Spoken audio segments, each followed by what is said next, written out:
Whenever you do a trust, you also need to do a last will and testament. Now you can do a will without a trust, but what a will is, the purpose of a will is it is a set of instructions to the probate court to be used when you're dead.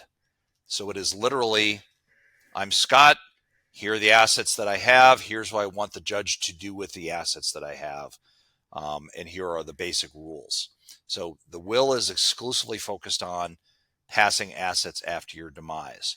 Now, a good plan, we look at all of these things together and coordinate them.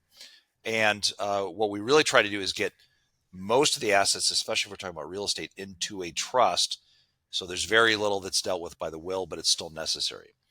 Last bit is there are some other related ancillary devices that you would know as such things as 401ks, 403bs, IRAs, joint tenancy accounts, or beneficiary accounts. Those are private expressions of estate plans. So in other words, if I go down tomorrow to Wells Fargo Bank and I open up an account and I say, here's $100,000, hold this money until I die, and when I die, give it to my wife, Colleen, then that is, in essence, a trust you have set up at Wells Fargo.